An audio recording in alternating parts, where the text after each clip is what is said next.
Welcome, I'm Kinetic Symphony. This is Dave. I hunt down and report on weird and true mysterious stories, from glitches to the supernatural. Case file number 1961, written by EchoingPsyche. The case of the clock's quack, when time took a snack.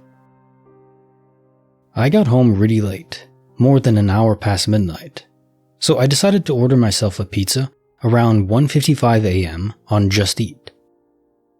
The app said it'd be delivered by 2:45 a.m. I was feeling super tired, so I set my alarm for 2:40 a.m. and took a quick nap. The alarm went off and woke me up, but there were no updates in the app. So I called the restaurant, and after they confirmed my order, I waited another 17 minutes before heading down to the front door to grab the pizza. The delivery guy handed it over, saying, "Long day, huh?" And I just laughed and said, "Yeah, tell me about it," before heading back inside.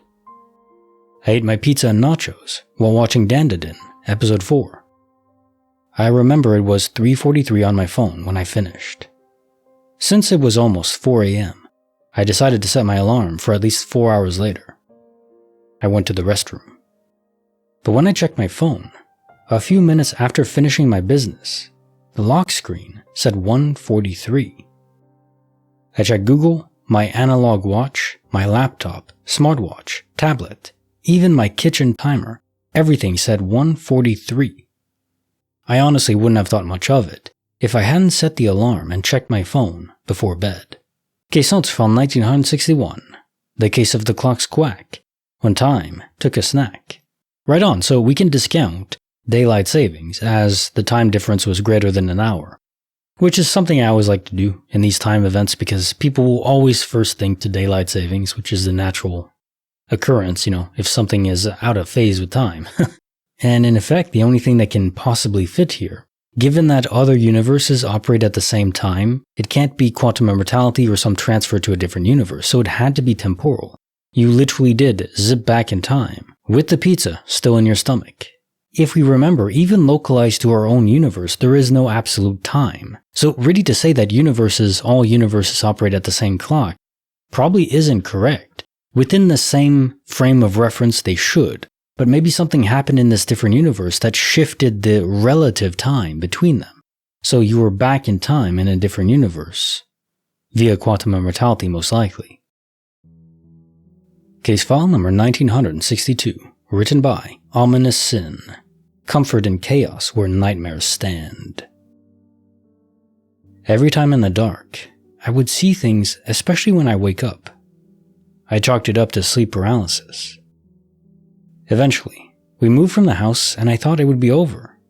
However, once we arrived at the new house at night in literally a different country, I noticed some weird shape on the roof in the dark. I chalked it up to being a dish on the roof. Next morning, however, there was absolutely nothing there that could have made that shape. When I was younger, around the age of 5, along the same age as my friend who was over that day, we were all alone in the house, no parents at all. We were playing and watching our favorite cartoons, Courage the Cowardly Dog, Tom and Jerry. When suddenly, we had the urge of hunger, so we did what little kids would, we made toast. Exactly that, toast. Popped it into the toaster, made toast. Put it on a plate, and as the good little kids we were, we cleaned up the mess. Pulled the toaster back under the cupboards, cleaned the toast bits off the counter, and went to lounge to finish the toast we made. Now the weird part is when we decided to put our plates away. My friend was ahead of me and stopped right at the entrance. I was confused and stood there, asking her what was wrong. There on the counter, the toaster was sitting along with the toast crumbs all over the counter. Being kids, we didn't know how or why, nor questioned it. All we did was put the plates in the sink, clean the crumbs again, put the toaster away again. We only got upset when my parents came home. My mom was upset with the toast crumbs and toaster on the counter. Never happened again after we moved to another part of the small town. Another experience.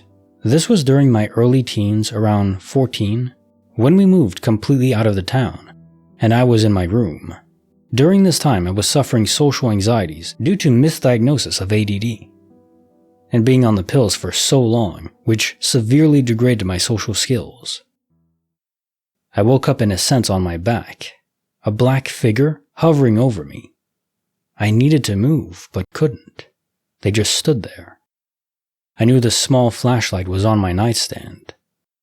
I heard it say my name before I could move and put on the light. I did research online and chalked that up again to being sleep paralysis, which was easily explainable. Now, the creepiest story. So I was 18, the grand number. I was asleep. I woke up. For some reason I was moving. I just sat up, eyes wide, moving, living, breathing awake. Wide awake, and I don't know how to explain it, but there were these two things at the end of my bed. I saw it for like 2 seconds, sitting up right there, staring at them. They weren't figures. They were like these poles with some kind of material I can only compare to a large quilt. Bunched up, bloodied, tied with really strong rope akin to rebar, also bloodied, and the source of the blood. The one on the left was white, the one on the right was a sandy cardboard color. They were just there, and in a flash like a child, as I saw them, adrenaline courses through me. I laid back down faster than a bullet, throwing the blankets over my face and under the blankets. I shot out my arm, grabbed the bedside lamp, and flicked it on, just like that. Then I pulled the blankets off, and the bloodied pole things were gone. I will be honest, I was in all hell and shock. I just sat there in shock, staring quietly, before, I don't know why, I just started to cry. I just let it all out and cried. I avoided the end of my bed and slunk over to my parents' room. Normally I wouldn't seek comfort from my mom, but my dad was in another country for work. I was legitimately sobbing ugly. She keeps asking me what was wrong, but I just said I saw something. Eventually, I calmed down. She let me go to sleep in her room, and I had to go to school that day in an hour. The thing that scares me the most is I can't find an explanation. That seriously couldn't be sleep paralysis, as I was moving constantly. And the last story, calming. I love to think about it, after that scare of the bloody poles. I woke up on my side, but I didn't move and didn't know why I woke up. I kept my eyes shut, but I could feel my blanket slowly being pulled and tucked, like I was a kid being tucked into bed, and the movements only stopped once I moved, and made it clear I was awake. Case notes file 1962. Comfort in Chaos, Where Nightmares Stand.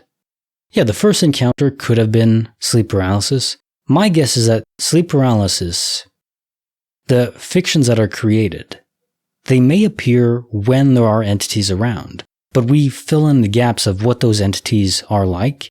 They're probably not all nefarious. You probably do have a ghost or had a ghost in that house, as evidenced by the toast and the toaster machine, the crumbs. Though, even that is sort of inexplicable from a spiritual perspective, because the ghost couldn't reclaim and reset all the crumbs on the counter multiple times. If you knock crumbs off the counter, try to get them all back in the same spot they were in. That's tricky business, to say the least. And why would you do that? I mean, even as a prank, it's not even very good, I'd say. So I could say an entity was involved, but it could have been beyond just a ghost. Now, time for the joke of the day. I broke up with my girlfriend because she's left-handed. It wasn't right. Like the video, subscribe, hit the bell. Kinetic Symphony, signing off.